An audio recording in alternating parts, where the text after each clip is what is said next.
Hey y'all, it's Rachel over at Moonlight Library. I'm here today to talk about the books I read in July. So I read a total of books. I read a total of books. That's what I did. 1, 2, 3, 4, 5, 6, 7, 8, 9 books. 6 actual books, or 6 books. 3 manga. I'll leave the manga to the end. We can go in the order of when I read them. Let's do that. Many of these I already spoke about in other videos that I had recently. So yeah. The first one is The Only One Left by Riley Sager. Riley Sager is, one of my favorite authors. I have to say it, it's true. He has definitely hit this mark for me. I have been so in love with so many of the books that he has written at this point. This one we are following our main character, Kit. I actually almost said Kit, and then I was like doubting myself because I'm so bad with names. So we're following Kit. It's set in the 80s. Kit is trying to find or get replaced with a new job because something happened in her past. She's a caretaker, and for elderly or people on hospice, stuff like that. And she ends up at this job that is on the side of a cliff, and it's this person, Lenora Hope, that's known for back in the 20s, something horrible happened, most of her family, she killed her whole family sort of thing. That's what everyone is like, oh my god. There's story tale rhymes and stuff. It's set in Maine, and it has such a nice gothic atmosphere. It is mystery, thriller, kind of horror, all mixed into one bundle. I love this book. It was slow in the beginning a little bit, but so atmospheric in a nice way. But at the end, it was here are 3 billion twists. Let's go. Let's go. Let's run through them all. And I loved it, but at the same time, I was like, oh my god, everyone said it on Goodreads, got whiplash from the amount of stuff going on at the end. It was interesting though. I gave it 4 stars. Next book I read was episode 13. I read this for Summerween. I also read the other one for Summerween.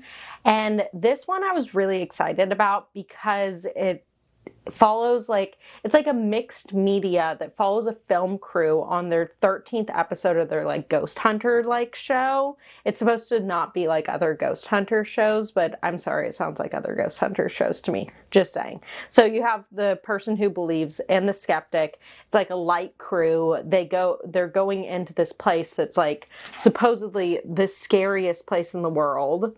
It's called the Paranormal Research Foundation, where some stuff had happened in the 70s or so, and people had all gone missing, and it's crazy. And so you're reading transcripts and diary entries and all sorts of other stuff.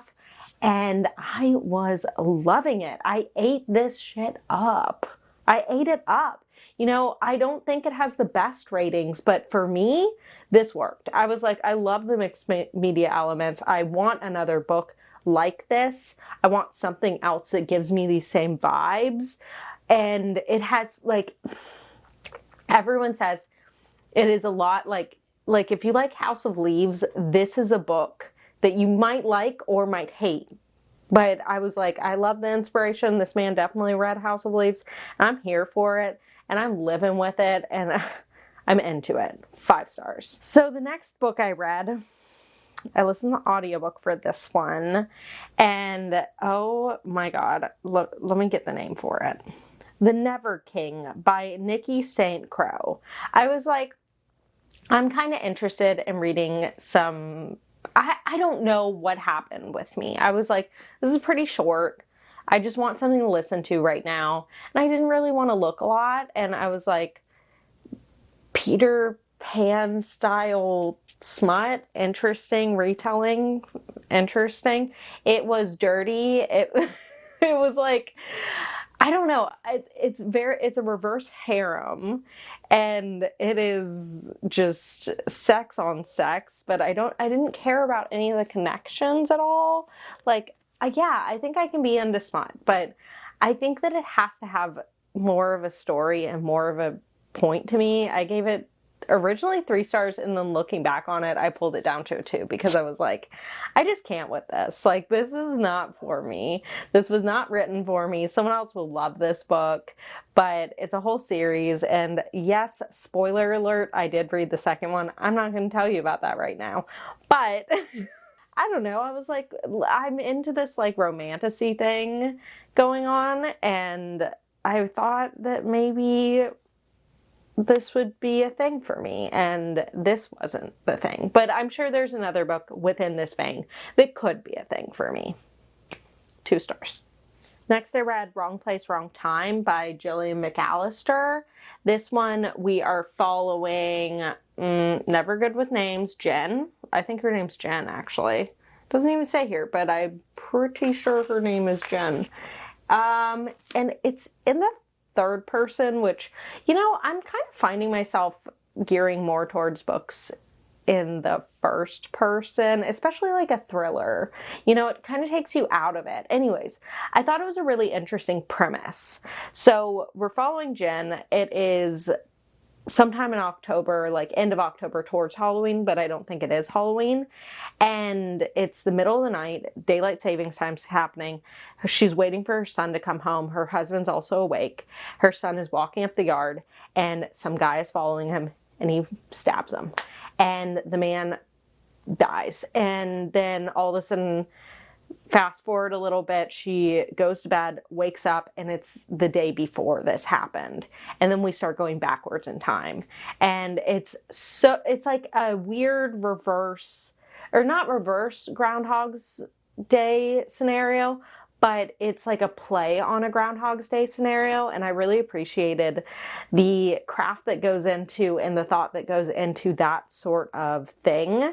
I ended up giving it, I think, 4 stars. God, that's so generous of me. I'm the most generous person in the world. When it comes to ratings, I'm very nice. Because when I think back on it, I'm like, I liked it, but, I think I was like 3.5, but rounded up to a 4. That's it. Because I was like, I really did like it. But it was slow. It was very slow. I wanted it to get to a point. I wanted it to give me a little bit more to go off of because there was a lot happening, but we weren't getting the right answers. And I was kind of like trailing, like, okay, can we get somewhere though? Because more questions are happening, but no answers. And I'm getting a little bored.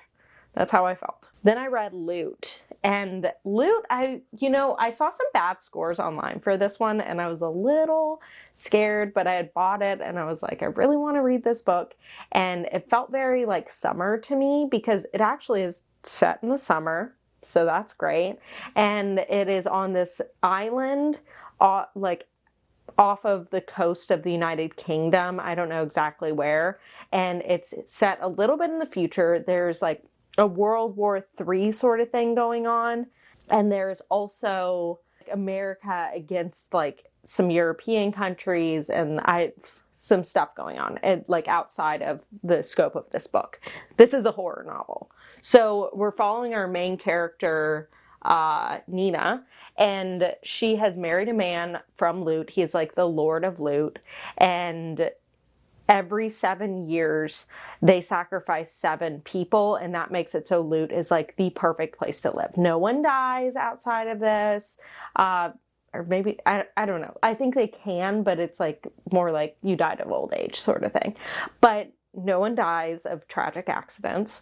No one dies in war.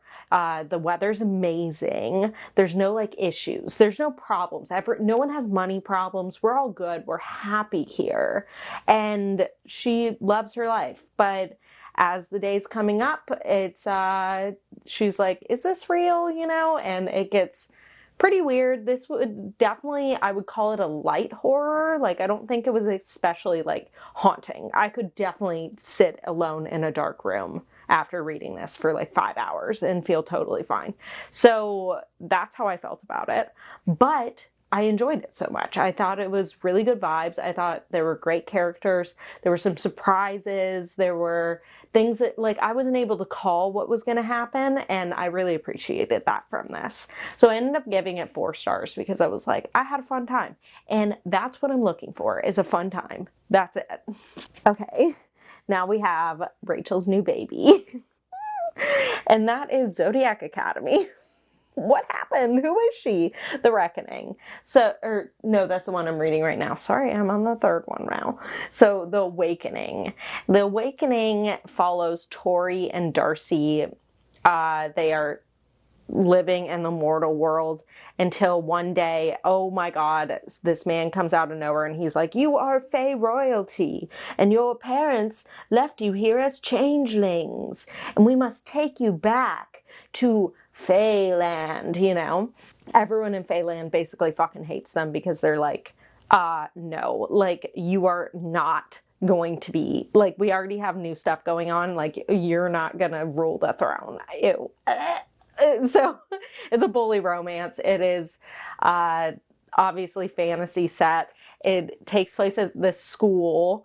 There are, like, houses that correspond with what element your zodiac sign, well, not really, but what element you're able to control in magic, and your zodiac sign also matters, but also you have something called an order, which, like, they don't know right away for them because it has to, like, come out of them, and it could be your werewolf or a vampire or hydra or like a dragon or Pegasus, you know, you could be all sorts of things. And there's also this whole, like, scary thing going on in the background, but you have these 4 heirs to, like, the throne sort of thing, because the people who took over were, like, the counselors and, like, the counselors of, like, the royalty, and their family rules right now until the Lost Vegas have come back, and it's like, oh shit, are they going to take their throne back? I hope that I'm explaining this well. Anyways, I am loving it. It is so silly, and it is so ridiculous, and it is so much fun, and it's dumb, but I love it so much, and I need some dumb in my life. And I was reading another book, and I was like, you know, actually I need to get on this because I need something a little ridiculous, and this is ridiculous just in the right way. So Zodiac Academy, 5 stars. Hello. Or I gave it a 4 star. I gave this one 4 stars. Get ready for next month. Anyways, so then after that, I also volume 4, 5, and 6 of Blood on the Tracks, which it's good as ever. It's ridiculous. I rated them anywhere between 4 and 5 stars. I think the story is going really in an interesting direction. I mean, you know what's happening, but at the same time, you're like, you know, it's like a Norman Bates with his mother-esque relationship happening, and it is creepy, it is disturbing. If you like Goodnight Pun Pun, this is probably for you. It's, you know, like horror manga, but not in the Junji Ito style. It's more of like a psychological, like, disturbing thing going on, and I really love that. So we are still on that train, and those are my feelings on that. Anyways, so that is the end of all the books I read in July, and I had a great time. So thank you for being here, and thank you for checking in with me on what I read. Yes, bye-bye.